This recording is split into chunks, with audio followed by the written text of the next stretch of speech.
दोस्तों, क्या आपने कभी नींद में ऐसा महसूस किया है कि आप ऊंचाई से गिर रहे हैं? जी हाँ, यह फीलिंग अचानक और बहुत कम समय के लिए महसूस होती है। ये आपके साथ भी कभी न कभी जरूर हुआ होगा कि नींद में अचानक आपको किसी ऊंचाई से गिरने का एहसास हुआ हो और झटके से आपकी नींद खुल जाए, लेकिन जागने के बाद आप खुद को बिस्तर पर ही पाते हैं। कुछ लोगों के साथ ऐसा कभी कभी होता है, लेकिन वहीं कई लोग लगातार इस तरह का अनुभव करते हैं। आपके मन में भी कई सारे सवाल आते होंगे कि आखिर हमें नींद में ऐसी गिरने वाली फीलिंग का अनुभव क्यों होता है, आखिर इसके पीछे की वजह क्या है। तो नमस्कार दोस्तों, मैं हूं विवेक और आप देख रहे हैं साइंस स्टेप चैनल।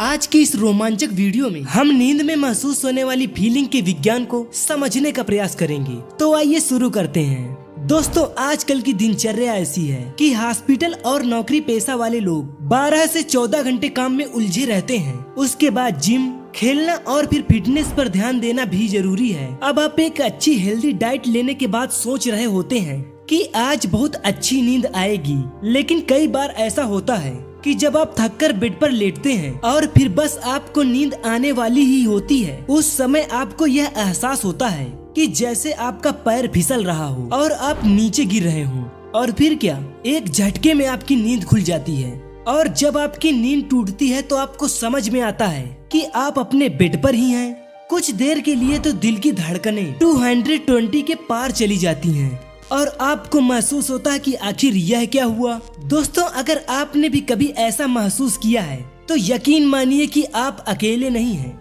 लगभग हर व्यक्ति ऐसे हालात से गुजर चुका होता है। दोस्तों, दरअसल हमारे दिमाग की आदत होती है शरीर को हर वक्त कंट्रोल करके रखने की।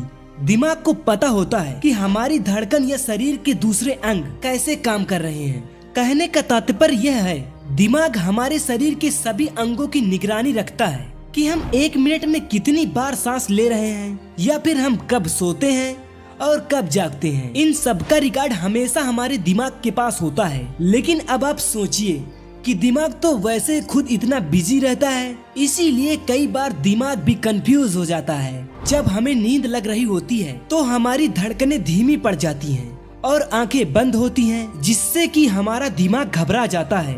उसे लगने लगता है कि कहीं यह इंसान मर तो नहीं रहा। दिमाग हमारी धीमी होती सांसों की वजह से हरकत में आ जाता है। उसका फायर अलार्म बजने लगता है और उसी वक्त दिमाग आपको जगाने की कोशिश करता है। लेकिन दिमाग है तो शरीर के अंदर का एक हिस्सा ही, वह चाहकर भी आपके कंधे को हिलाकर आपको जगा तो नहीं सकता। इसीलिए दिमाग आपको जगाने के लिए अलग ही प्रक्रिया अपनाता है। दिमाग आपके सपने में ऐसी इमेज बनाता है जिसमें कहीं अत्यधिक ऊंचाई, सीढ़ी या फिर कोई खतरनाक सी जगह होती है, और फिर अचानक से आपके पैरों को सिग्नल भेजता है, जिससे आपके पैरों की मसल्स खिंच जाती हैं। एक तो बंद आंखों के सामने खतरनाक दृश्य होते हैं और वहीं दूसरी तरफ आपके बहकते पांव, और इन सब से आप चौंक जाते हैं, जिससे कि आपकी नींद एक झटके में खुल जाती है। और फिर क्या, दिमाग बस इसी को देखकर खुश हो जाता है और अब जाकर दिमाग को संतुष्टि हो जाती है कि आप वाकई में जिंदा हैं। और बस अब क्या, दिमाग फिर से रोजमर्रा के काम में जुट जाता है।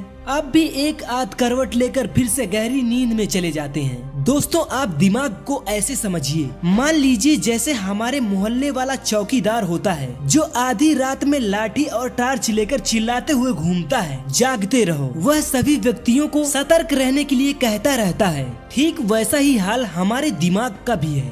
जब मोहल्ले में कोई भी चोरी हो जाती है, उसके बाद तो यह चौकीदार कुछ ज्यादा ही चौकन्ना हो जाता है। अब तो वह 2-3 बार चक्कर लगाता है। एक ही रात में हर अंधेरी जगह पर लाठी मारकर चोर को ढूंढने की कोशिश करता रहता है। दोस्तों, दिमाग की भी यही हालत होती है। आप समझिए कि जब आपके पास बहुत सारा काम होता है या फिर दिमाग में बहुत सारी चीजें चल रही होती हैं, तो आपकी आंखें बंद हो जाती हैं, लेकिन दिमाग लाठी और टार्च लेकर घूमता रहता है। वह अभी भी बहुत सतर्क होता है कि कोई काम बाकी तो नहीं रह गया। वैसे तो कभी कभी नींद में झटके लगे तो ठीक है, ऐसा सबके साथ होता है। अगर यह आपके साथ रोज हो रहा है या फिर नींद खुलने के बाद आपको बहुत ज्यादा देर तक घबराहट होती है, तो अवश्य ही आपको डॉक्टर के पास जाना चाहिए। हो सकता है शरीर में कहीं कैल्शियम या मैग्नीशियम की कमी रह गई हो। दोस्तों, कैल्शियम हमें दूध, दही और केले से मिलता है। वहीं मैग्नीशियम के लिए हमें अंकुरित अनाज और हरी सब्जियों का सेवन करना चाहिए। कभी कभी आप में से काफी लोगों को सोने के जस्ट पहले एक्सरसाइज करने की आदत होती है, तो जरूर आपको उसका टाइम बदल लेना चाहिए। सोते समय नौकरी या कोई स्ट्रेस वाली बात नहीं सोचना चाहिए और कोशिश कीजिए कि सोने से ठीक पहले गहरी सांस लें। इससे आपकी मानसिक और शारीरिक थकान कम होगी और आप हमेशा स्वस्थ रहेंगे। दोस्तों, उम्मीद करता हूँ कि यह वीडियो आपको पसंद आया होगा। आज की वीडियो में बस इतना ही। हंसते रहिए और मुस्कुराते रहिए। मिलते हैं एक नेक्स्ट वीडियो में।